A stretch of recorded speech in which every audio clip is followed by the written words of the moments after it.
last time I was in Oakland was when I served on the trial team in the Monsanto cases, and we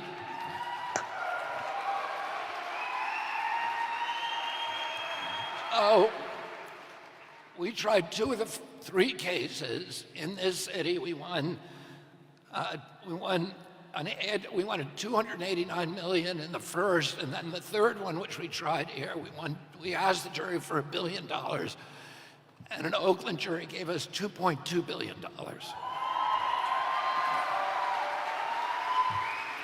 And that brought Monsanto to the negotiating table, and we settled then all 40,000 cases.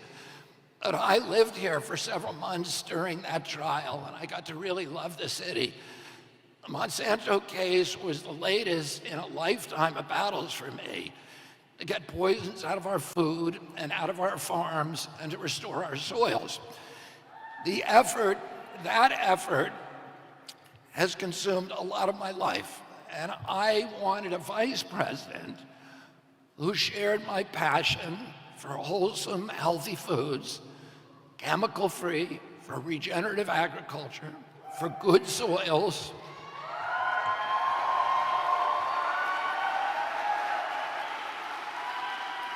and I found exactly the right person. And among other things, she has used over the past several years cutting-edge technology, including AI, to calculate the catastrophic health consequences of toxins in our soil, our air, our water, and our food. Technology has been a lifelong passion for my future vice president.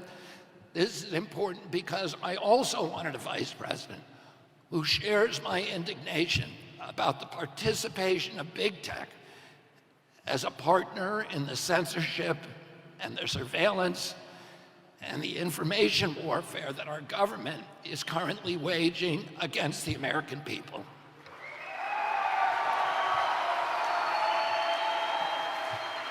And that's why I'm bringing on someone with a deep inside knowledge about how big tech uses AI to manipulate the public.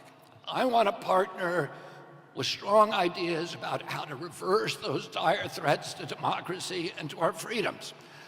I managed to find a technologist at the forefront of AI. She has spent the last decade relying on neural networks, artificial intelligence, and cutting-edge science to identify abuses in our government. She understands that the health of every American is a national security issue and a national security risk.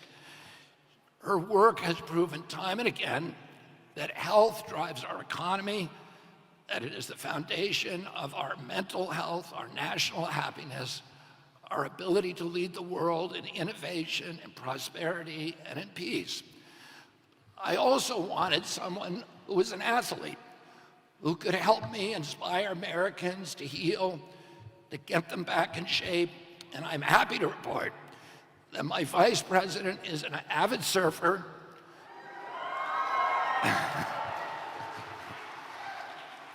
who attended school on a softball scholarship.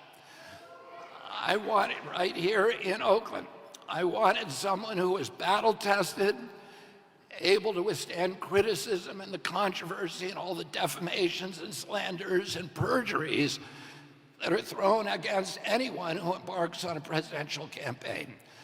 I wanted an advocate who has seen corruption of our regulatory agencies firsthand, who shares my indignation about the way it allows regulated industries to commoditize our food, our wildlife, and our children. I wanted someone who would honor the traditions of our nation as a nation of immigrants, but who also understands that to be a nation, we need secure borders. I wanted a partner who was a gifted administrator, but also possesses the gift of curiosity, an open, inquiring mind, and the confidence to change even her strongest opinions in the face of contrary evidence. I wanted someone with a spiritual dimension and compassion and idealism, and above all, a deep love for the United States of America.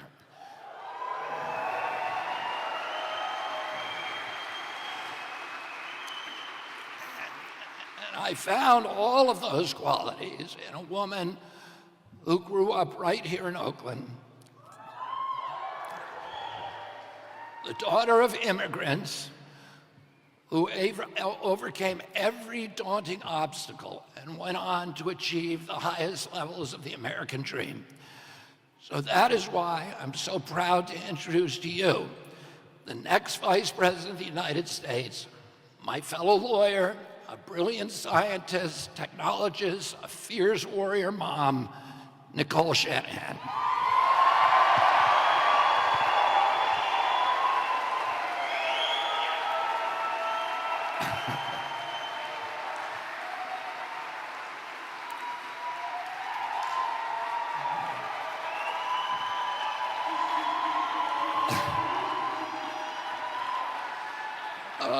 I'm going to tell you a little bit about Nicole before we bring her out here. Then we're going to see a video.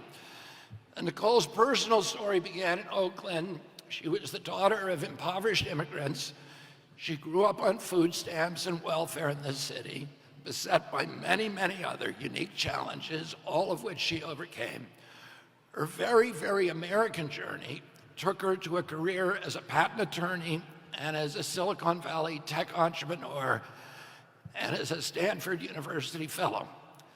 Like many of us, Nicole assumed our government was working for our people, that our defense and intelligence agencies wanted peace, that public health agencies wanted us to be healthy, that the USDA supported wholesome foods and family farms, that the EPA would stand up for clean air and clean water, that the Fed wanted prosperous America, that the Democratic Party was on the side of the middle class, the working poor, and Main Street small businesses, that scientists were incorruptible, and that the science was a search for, an exalted search for the truth, and that the President of the United States could always be counted on to defend free speech.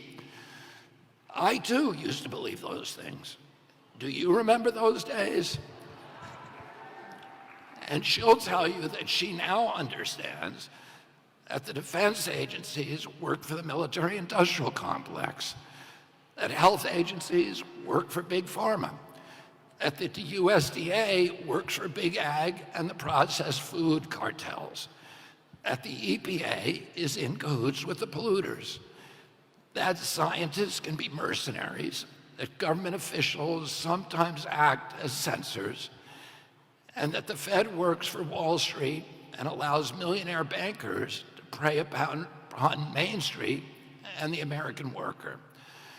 And that's why Nicole and I both left the Democratic Party.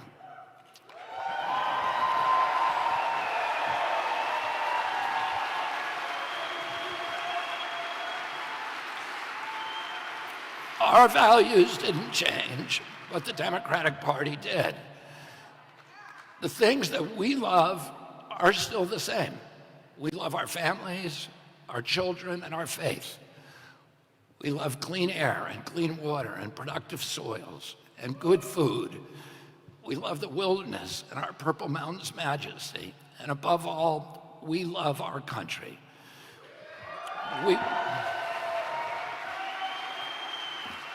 We want America to live up to her highest ideals.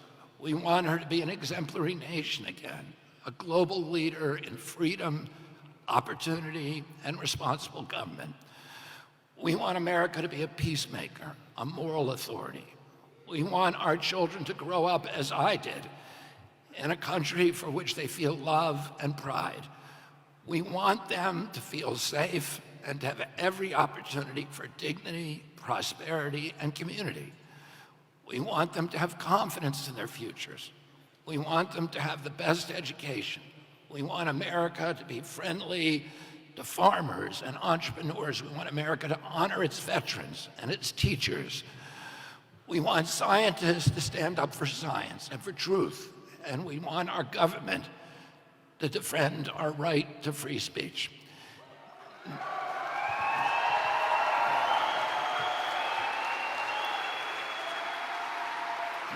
Nicole and I share all of these values. And you know what? Despite the artificially orchestrated divisions, nearly all Americans share the same values that we do. And I'm grateful that Nicole has put her self-interest aside and made the momentous and very, very difficult decision to embark with me on this extraordinary crusade to win back our country.